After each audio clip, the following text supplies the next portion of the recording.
ब्राह्मण की स्त्रियां, महाराज मथुरा की स्त्रियां कहने लगी कि जैसा नारद जी के मुंह से सुनी थी महाराज ठीक वैसा ही इनकी रूप माधुरी है। अब तो चारों दुष्ट पहलवानों के साथ भगवान लड़ने लगे, लड़ाई चालू हो गया महाराज। खेल खेल में ही चारों मुष्टि को भगवान वध कर दिए। गोपी अरे महाराज मथुरा की स्त्रियों को तो रहा नहीं जा रहा है, कहती अरे सखी देखो तो सही, गोप्य तपः किमचरं जगमुष्य रूपम लावण्य सार रसमोर्ध्वमनन्यशीतम। अरे कृष्ण का रूप कैसा था? तो लावन, लव जानते हैं ना, नमकीन, नमक और मिर्ची नींबू का याद आते जीभ से पानी आ जाता है ना, वैसे ही कृष्ण के रूप को देखकर जीभ से पानी आ जाता है। लावण्य सार रसमोर्ध्वमनन्यशीतम लगता था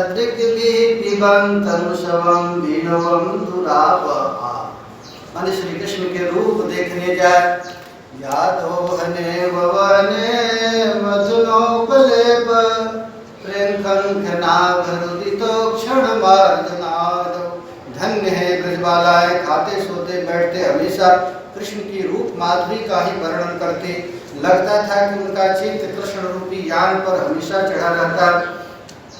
महाराज जब ठाकुर जी ने चारों मुष्टि को मार दिए तब कंस पागल हो गया, भगाओ इस कृष्ण, अरे कौन बुलाया है इसको, बांध रहा हो, सब गोप बालकों को भेज दो। अरे पागल होकर बड़बड़ाने लगा।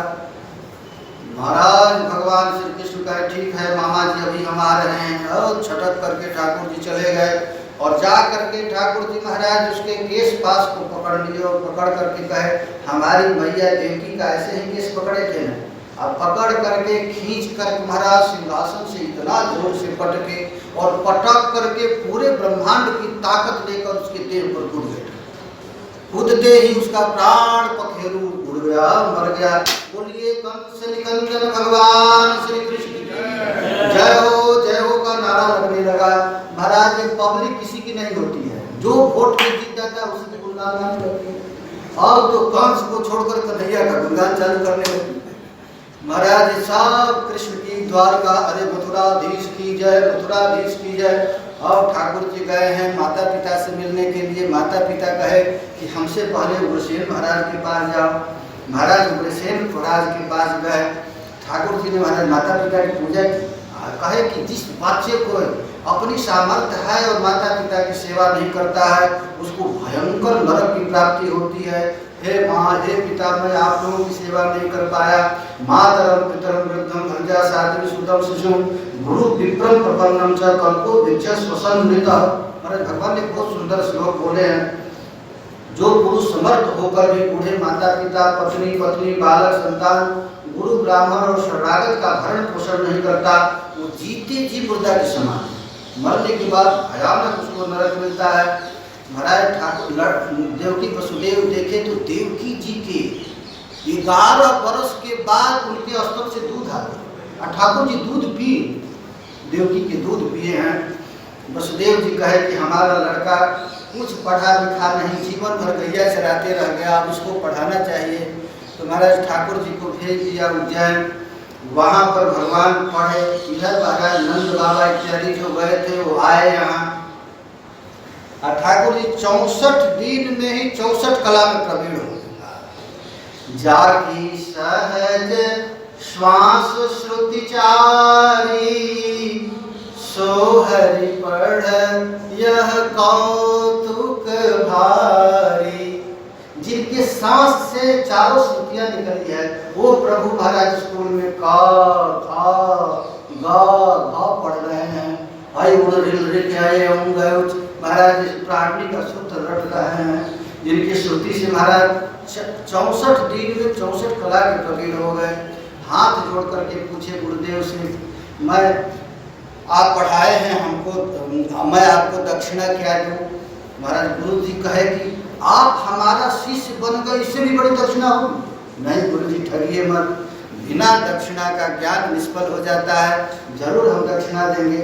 तो पंडित जी महाराज कहे कि जाओ गुरुवारी से पूछ लो। महाराज गुरु पत्नी के पास गए तो गुरु पत्नी कही कि आज से 12 वर्ष पहले हमारा लड़का मर गया था, आप उसी को ला दीजिए। महाराज ठाकुर जी खेल खेल में जमदूत के पास गए और और जा करके लाए। अब महाराज ये गोपियां भ्रमर गीत गाई हैं। हाँ, राधा रानी का अद्भुत गीत है। विष्णुनाम प्रवरो मंत्री कृष्णस्य दयितः सखा शिष्यो बृहस्पति साक्षात् उद्धव बुद्धिसत्तमः। महाराज ठाकुर जी देखे, उद्धव बहुत बड़े महात्मा है, धर्मात्मा है, बड़े भारी विद्वान है। महाराज उस समय भूमंडल पर उद्धव जैसा बुद्धिमान कोई नहीं। भागवत में लिखा गया है, जैसे आजकल के लड़के इंडिया से पढ़ करके अमेरिका, कनाडा, ऑस्ट्रेलिया जाते हैं, वैसे उद्धव जी संसार की सारी पढ़ाई पढ़ कर स्वर्ग गए बृहस्पति जी के पास पढ़ने के। उद्धव बृहस्पति साक्षात। महाराज बड़े बुद्धिमान थे, लेकिन ठाकुर जी सोचे बुद्धिमान तो है, ज्ञानी तो है, लेकिन प्रेम नहीं है तो ज्ञान किस काम का, इसको प्रेम देना चाहिए। तो महाराज कृष्ण किसी को प्रेम दे नहीं सकते, भगवान प्रेमी ही प्रेम दे सकता है, कृष्ण नहीं दे सकता। तो महाराज प्रेमी महापुरुष कौन है, तो ब्रजबालाएं हैं। तो ठाकुर जी संदेश भेज करके भेजे गोपियों के पास कि जाओ। तो महाराज वहाँ गए हैं, गोपियों से वार्तालाप हुआ है, राधा रानी का दर्शन हुआ है। राधा रानी कौन है, तो महाराज मादनाक्य महाभाव की एक एक शब्द है, जल्प प्रज्वल्प विजल्प, ये सुजल्प जो 8 महाभाव हैं, ये 10 है, वो सब निकला है। रति प्रेम मान प्रणय राग अनुराग भाव महाभाव मोदन मादन रूढ़ अधिरूढ़ महाभाव, जो मादनाक्य महाभाव के मुंह से सब निकला हुआ है, बड़बड़ाई है राधा रानी। मधुपति तव बंध मास्पिसांग्रेम शबज्ञा कुछ विलुलित माला कंठ मश्रु सुवीर्णः बहतु मधुपति स्तन्माननी नाम प्रसादम जदु सदसि विडम्बम जस्य दूतस्त्वमेदृक्। राधा रानी कहती हैं, महाराज अब उद्धव से कैसे बात करें, कोई पर पुरुष से तो बात करेंगे नहीं। उसी समय एक भंवरा आ गया, तो भंवरा से राधा रानी कहती है, हे मधुप, मधु कहते हैं शराब, पवन पीने वाला, ऐ शराबी, मास प्रसांग्रिम सपत्न्याम, हमारा पैर मत छुओ। क्यों नहीं छुओ, कि हमारे सवतों के पूंछों पर लगे हुए कुमकुम तुम्हारे मोछ में लगा हुआ है, खबरदार यदि छू लिया। अरे कितना पागल है, दूत होकर इतना पागल पर। अरे ठीक है, हमारे सौत के पूंछ पर लगा हुआ कुमकुम मूछ पर लगा लिया, कहीं पानी से धो लेता। इतना पागल है, तुम अपने मूछ पर लगा कर यहाँ आया है। जा बहतु मधुपति स्तन्मानिनी नाम प्रसादम जदु सदसि विडम्बम जस्य दूतस्त्वमेदृक्। जब तुम्हारे जैसा दूत कृष्ण को मिला, पागल दूत, उसको भी थोड़ा सा भी बुद्धि नहीं है, तो तुम्हारा मालिक कैसा होगा। अरे तुम्हारी जदुवंशियों में तो विडम्बन होगा ही। तुम मेरे पास भी यहाँ पर आने की क्या आवश्यकता है, जाए। अरे राधा रानी के 10 श्लोक है, कितना अद्भुत श्लोक है, क्या हम तो कहेंगे। यदनुसरित लीला कर्ण पीयूष वेटकृत सकृतधन विधूता द्वंद्व धर्मा विनष्टा सपदि गृह कुटुंबम दीन मोक्षय दीना भावय विहंगा भिक्षु शरजाम चरंतु जदनुचरित लीला। क्या कहा जाए, एक बार उनकी लीला कथा को जो सुन लेता है वो घर द्वार छोड़ करके पागल हो जाता है। गृह कुटुंबम दीन मुत्सृज्य दीना भावय विहंगा भिक्षु शरजाम चरंती। महाराज भीख मांग करके खाना चाहते हैं, लेकिन किसी आश्रम में रहना नहीं चाहते।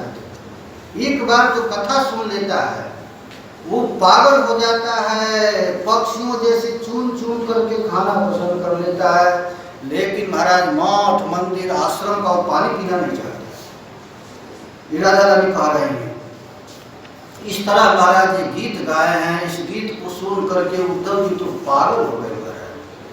आए थे 1 महीना के लिए, 6 महीना रह गए, और कहते हैं उद्धव जी कि हे प्रभु, आज तक मैं कृष्ण की ही आराधना करता रहा, लेकिन ये कृष्ण की आराधना से कोई फायदा नहीं। हम तो ब्रज गोपियों का दास हो गए, गोपी दास हो गए महाराज उद्धव, अब कृष्ण दास नहीं रहे।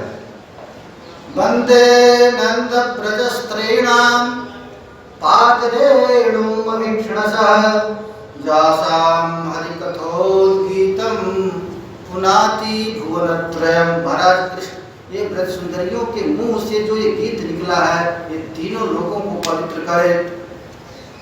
इस प्रकार महाराज ठाकुर जी मथुरा में जिस काम के लिए तो काम कर, अब तो अक्रूर जी पर कृपा किए हैं, पूजा पर भी कृपा किए हैं और अक्रूर जी को हस्तिनापुर भेजा कि जाओ। मैं सुना हूं कि पांडु के जो 5 लड़के हैं उनको धृतराष्ट्र बड़ा कष्ट दे रहा है। बहुत भाई अपने पुत्रों में इतना मोह हो गया है कि भाई के पुत्रों से द्वेष करता है। महाराज अक्रूर जी हस्तिनापुर गए हैं, धृतराष्ट्र को बड़ा सुंदर शिक्षा दिए और कहे हैं कि अरे पागल, अरे मोर, अरे राजा, कितना गाली दिए हैं। कहे एक प्रसूयते जंतु एक एव प्रलीयते एको न भुंक्ते सुकृत एक एव च दुष्कृतम। जीव अकेले जन्म लेता है और अकेले ही मर जाता है और अकेले ही अपने पाप पुण्यों का फल भोगता है। और तुम किस चक्कर में पड़ गए? समाज क्या तुम्हारी अच्छा करेगा इसके लिए जो तू पाप कर रहा है? इन लोगों से वाहवाही करने से तुझे मिलेगा क्या? अकेले जीव अकेले अपने सुख दुख कर्मों का फल भोगता है, अकेले जन्म लिया है, अकेले मरा है। महाराज इनके उपदेश सुने तो धृतराष्ट्र कह रहा है कि हे अक्रूर जी, आपका मैं प्रवचन सुनता हूँ तो बिजली जैसा कौंध जाता है, लगता है कि अभी छोड़ छाड़ करके भाग जाऊं। लेकिन इतना भयंकर मोह है कि जैसे स्फटिक मणि पर बिजली चमके पूरा अंजोर हो गया और तत्काल में अंधेरा। वही स्थिति आपका प्रवचन का है। सुनते ही लगता है यह क्या बैराग होगा, लेकिन इतना भयंकर मोह है कि महाराज छूट नहीं रहा है। इस प्रकार आपने उपदेश दिया और उपदेश दे करके क्या किए? चले, ये आपका पूर्वार्ध हो गया। अब उत्तरार्ध में हम लोग प्रवेश करते हैं।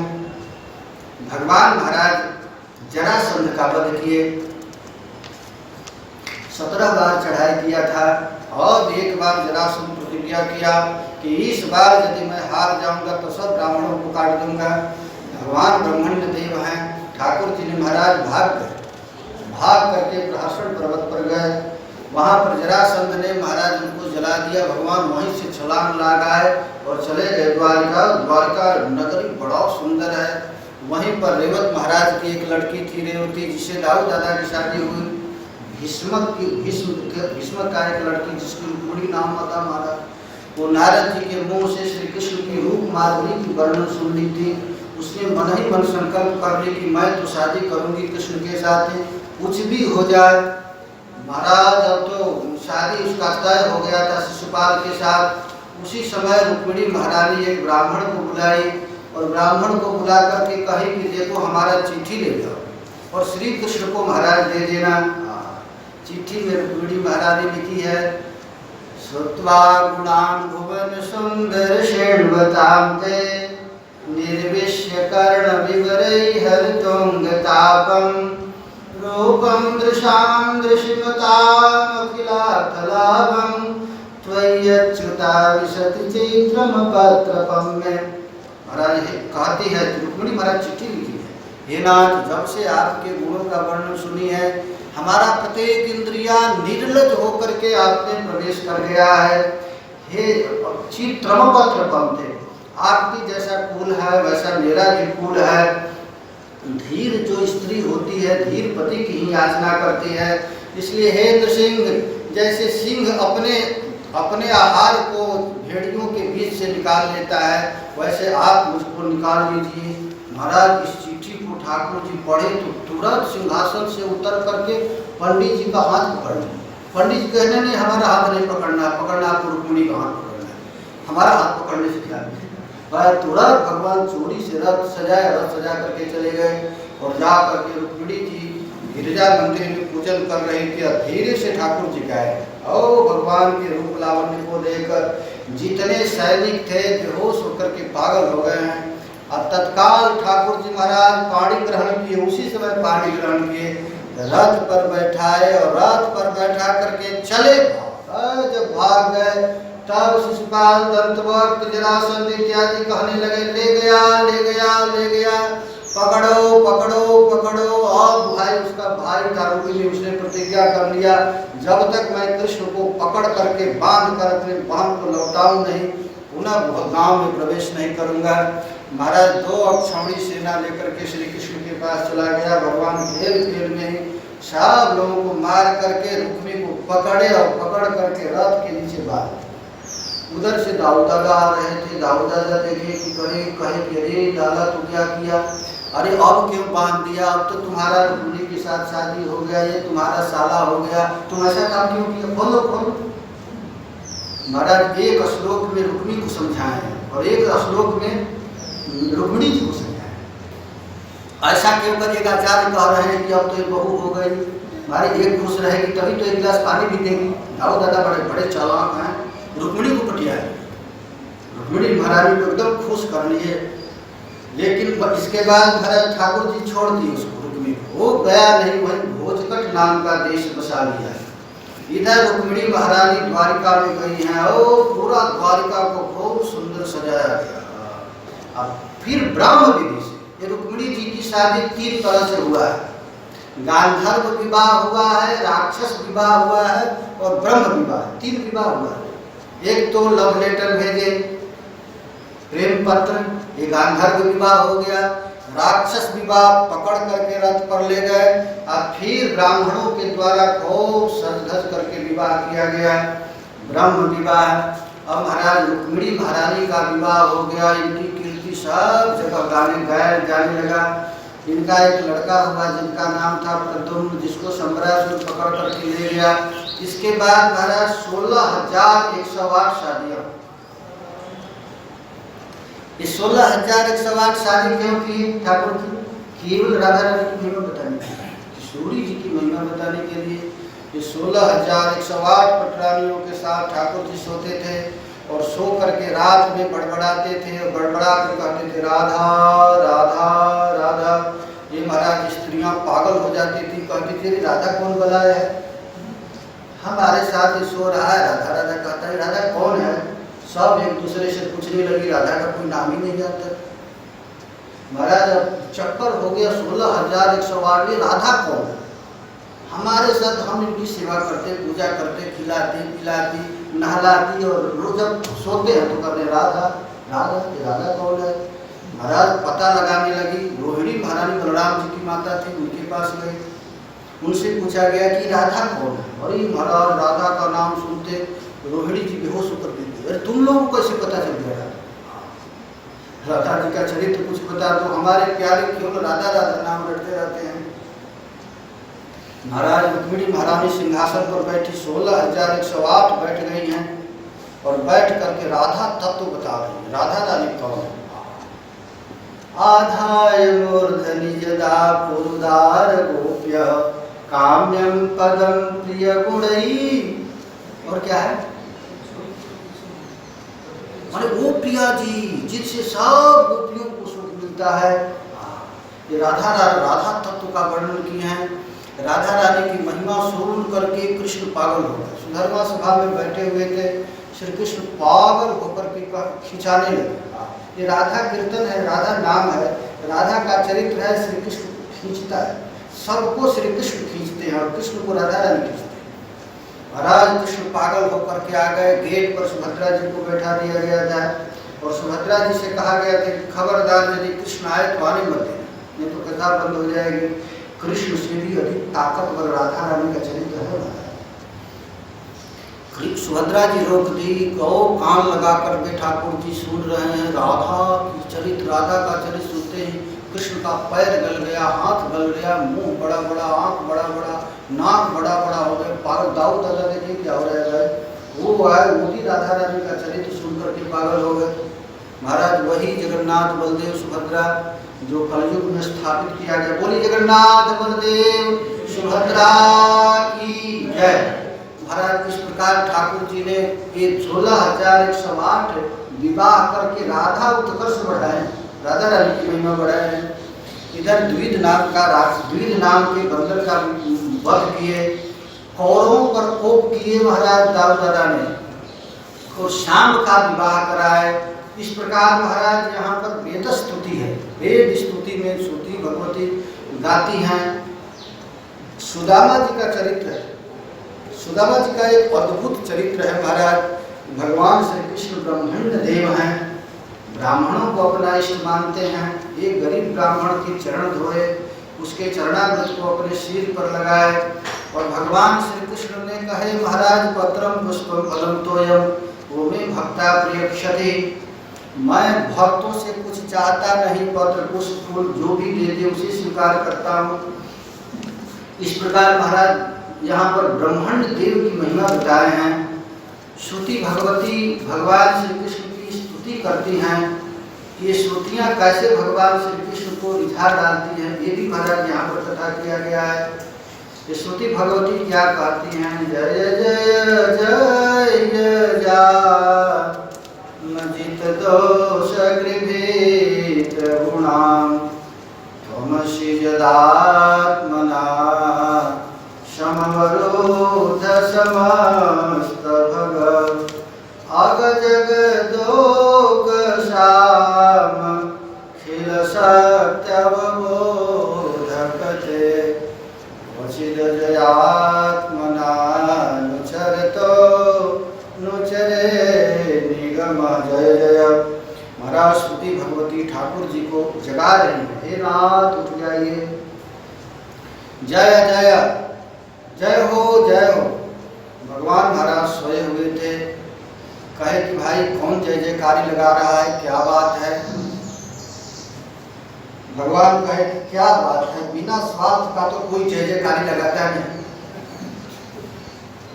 किसी को स्वार्थ होता है तो कहते जय हो राजाधिराज की जय हो जय हो। तो ठाकुर जी कहे कि क्या बात है। तो श्रुति भगवती कहती हैं, अजाम जय, हे प्रभु आप माया को मार डालिए। तो भगवान कहे, भाई मैं किसी स्त्री पर हाथ नहीं उठाता, माया को क्यों मारूंगा, ये हमारी माया क्यों मारूं। तो श्रुति भगवती कहती है, दोष गृभीत गुणान, ये जीवों के आनंद चिन्मयादि गुणों को ढक ली है। कैसे ढक ली है, तो ये त्रिगुणात्मिका है। कभी काली साड़ी पहन करके, कभी लाल साड़ी पहन करके, कभी सफेद साड़ी पहन करके जीवों को अपनी ओर खींचती है। रजोगुणी तमोगुणी सतगुणी माया है महाराज। तो भगवान से कहे कि एक दोष धाकी है, इसको मार डालिए। तो भगवान कहे कि भाई तुम लोग मार दो, तुमने हमें क्या अंतर है, तुम भी तो मेरा हमसे मार डालो। तो कहते हैं, त्वमसि जदात्मना समवरोध समस्त भगवना। हम माया को मारने गए और माया हम पर चढ़ गई, हम अपने आप को देहाभिमानी मानने लगे। तो भगवान कहे कि मैं ही जाऊँ मारने के लिए, मेरे ऊपर चढ़ जाए। तब श्रुति भगवती कहती है, प्रभु आप अपने स्वरूप से कभी च्युत नहीं होते, अपने स्वरूप में हमेशा रहते हैं। अगर जगदोक शाम अखिल सत्यवत थे, अस्थावर जन्मादि जितने देह हैं सब आपके कृपा से ही महाराज जागृत होते हैं। यह कैसे तुम लोगों को पता चला। तो कहते हैं, क्वचित जयात्मना चरतो नुचरे निगम। जब कभी माया को स्वीकार करके आप राम कृष्ण बलराम कृष्ण इत्यादि अवतार धारण करते हैं तो मनुष्यों जैसा लीला करते, लेकिन आप कहीं आसक्त नहीं होते। देखो भाई भगवान का पहचान, भगवान कहीं आसक्त नहीं होते हैं। आसक्त नहीं होना ही सबसे बड़ी बात है, वो निकल गए। इस प्रकार महाराज श्रुति भगवती स्तुति की है और भगवान प्रसन्न हो।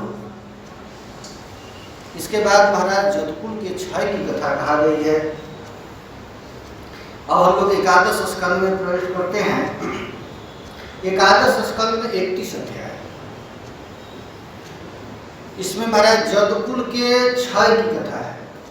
शाम के माध्यम से जदकुल को क्षय किया गया। महाराज सब लोग जदकुल का क्षय होगा इसलिए डर करके प्रभाषक क्षेत्र में गए हैं। वहां पर नारद जी आए। नारद जी से वसुदेव जी कहे कि महाराज भगवान की माया बहुत प्रबल है, आप कृपा करके हमको माया से पार होने का कोई उपाय बताइए। ब्रह्म नारद जी को हंसी आए, अरे जिसका बेटा भगवान है वो माया से तरने का उपाय खोज रहा है। देखो भाई भगवान माँ हो या बाप हो, बिना शरणागत लिए किसी का उद्धार नहीं करते, कोई भी शरण लेना पड़ेगा। महाराज नारद जी से कहे कि यदि मैं इसको उपदेश दूंगा तो ये मानेगा नहीं। वसुदेव कहेगा कि ये तो हमारा लड़का का दीवाना है, क्या उपदेश देगा।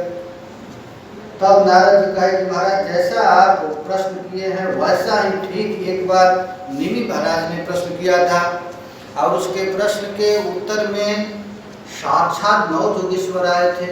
ओ महाराज ठीक वही उपदेश को यहाँ पर ही किए। तो 9 जोगेश्वरों ने 9 प्रश्न किया और 9 प्रश्नों को आपने उत्तर दिया है। निमि महाराज पूछते हैं कि आप कृपा करके बताइए कि आप भगवान के भक्त किसको कहते हैं।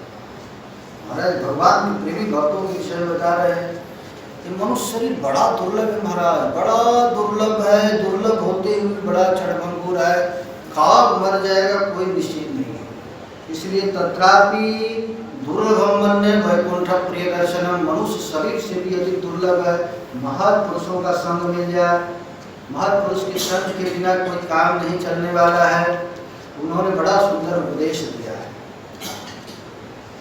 9 जोगेश्वर है, कवि हरि अंतरिक्ष प्रबोध पिपलाय आदि हो चमस और कर भाजन, और एक एक तत्व का महाराज उपदेश दिए हैं। अविद्यमानो विभवाति त्वयो ध्यातुर्धिया स्वप्न मनोरथो जदा तत्कर्म संकल्प विकल्पकम मनो बुधो निरुंध्यात भयम तदोषात्।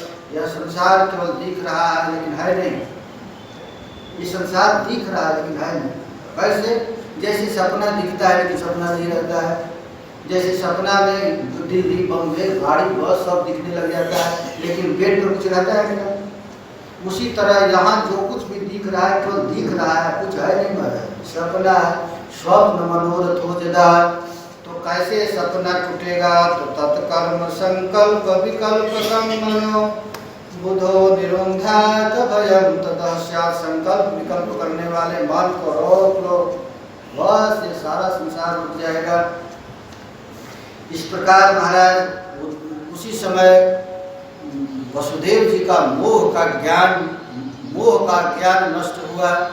उसी समय उद्धव जी और श्री कृष्ण के चरण कमल को पकड़ लिए और पकड़ करके गिर गए और गिर करके पूछने लगे कि हे नाथ आप कृपा करके बताओ, क्या बताऊं? तो प्रभु सम किसको कहते हैं, दम किसको कहते हैं? तो महाराज सम 12 है और दम है इंद्रियों को दमन करना, तितिक्षा, महाराज कर्म, इष्ट, पूजा, लाभ, विद्या, ज्ञान, श्री, दुख। महाराज पंडित किसको कहते हैं? जो बंधन मोक्ष के रहस्य को जानता है। मूर्ख कौन कहते हैं? जो देह को अपना मानता है, मूर्ख है। पंथ क्या है? तो मेरी भक्ति ही महाराज पंथ है। स्वर्ग क्या है? सत्गुण का उदय ही स्वर्ग है। नरक क्या है? तमोगुण ही नरक है। घर क्या है? तो शरीर ही अपना घर है। दरिद्र कौन है? तो असंतोषी ही दरिद्र है महाराज। जो अपने इंद्रियों को वश में नहीं किया वही कृपण है। इस प्रकार महाराज एकादश स्कंद में बड़ा सुंदर उपदेश दिए हैं। इस उपदेश को सुन करके ठाकुर जी ने कहा कि ठीक है आप चले जाओ, बद्रिक आश्रम चले जाओ। इधर महाराज जरा नाम का व्याधा था, धीरे से महाराज भगवान श्री कृष्ण के चरण कमल को मृगा समझ करके महाराज भगवान के पास आया। भगवान उसको कहे कि ठीक है बेटा तुम चले जाओ, वैकुंठ चले जाओ। जो मारा था उसको वैकुंठ दे दिए। महाराज एकादश स्कंद हुआ। अब द्वादश स्कंद में 13 अध्याय है। इसमें पृथ्वी देवी के दुख का वर्णन किया है। पृथ्वी देवी को कहा गया है कि महाराज पृथ्वी देवी मनुष्यों को देख करके हंसती है और हंस करके कहती है रे मनुष्य 1 बीघा 2 बीघा 1 एकड़ 2 एकड़ को अपना घर बना करके अठलाता चलता है। यहाँ हमारे पर पृथु महाराज आए, पुरुरवा आए, गाधी सूत नहुस आए, भरत सहस्त्रबाहु अर्जुन मानधाता सगर राम खटवांग मार रघु तिरगुन जजाति शरयाति शांतनु गए भगीरथ बोले आए कपुत इत्यादि बड़े बड़े राजा आए महाराज। आए सब मिट्टी में मिल गए और ये मनुष्य कहता है हम जीवित रहेंगे। शंबरासुर आया, हिरणाक्ष आया, भौमासुर, तारकासुर, ये बड़े भारी नरपति थे, ये पृथ्वी को अपना समझते थे, अपना कह करके महाराज चले गए। और ये साधारण आदमी कहता है मेरी पृथ्वी, मेरा घर, मेरा मकान, मेरी पत्नी कह करके बढ़ता जा रहा है। महाराज इस प्रकार पृथ्वी देवी ने मरण धर्मा मनुष्यों को आपने उपदेश दिया। महाराज ये कलयुग है, ये चारों युगों में 4 धर्म का वर्णन किया गया, 4 प्रकार के प्रलय का वर्णन किया गया। महाराज एक ब्रह्मा जी का जो एक दिन में एक प्रलय होता है, रात्रि में प्रलय होता है, और एक होता है ब्रह्मा जी के उम्र के बाद, एक आत्यांतिक प्रलय है और एक नित्य प्रलय है। 4 प्रकार का प्रलय का वर्णन किया गया। 3 अध्याय में महाराज मार्कंडेय की कथा सुनाई गई है। अंत में महाराज परीक्षित को तक्षक नाग आता है और काम करता है, और भगवान के ध्यान करके परम धाम को चले जाते हैं। इनके बेटा जन्मेजय है, उन्होंने शस्त्र यज्ञ किया।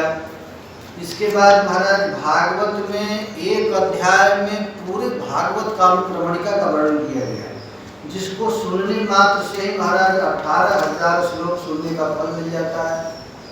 तो देखिए एक श्लोक एक अध्याय हम लोग ये भी सुन लेते हैं। श्रीमद् भागवत में 335 अध्याय है। प्रथम स्कंद में 19 अध्याय है। इसमें श्रोता वक्ता का लक्षण बताया गया है। 3 प्रकार के श्रोता हैं और 3 प्रकार के वक्ता हैं। प्रथम कोटि के श्रोता हैं महाराज परीक्षित और सुखदेव, मध्यम कोटि के श्रोता हैं व्यास और नारद, और कनिष्ठ कोटि के श्रोता हैं सूत और सौनक। इनके लिए महाराज सूत सौनक के लिए 3 अध्याय, व्यास नारद के लिए 3 अध्याय, परीक्षित के लिए 12 अध्याय और 1 अध्याय सुखदेव जी के लिए किया गया है। द्वितीय स्कंद में 10 अध्याय है। इसमें भगवान की ध्यान की विधि का वर्णन किया गया है, स्थूल संसार का वर्णन किया गया है। महाराज नारद जी के द्वारा पूछने पर ब्रह्मा जी ने सृष्टि का वर्णन किया है। चतुर्थ श्लोकी भागवत का वर्णन किया गया है और भागवत के 10 लक्षण का वर्णन किया है। तृतीय स्कंद में 33 अध्याय है। इसमें विदुर मैत्रेय का संवाद है। इन्हीं विदुर मैत्रेय के संवाद में सृष्टि प्रकरण है।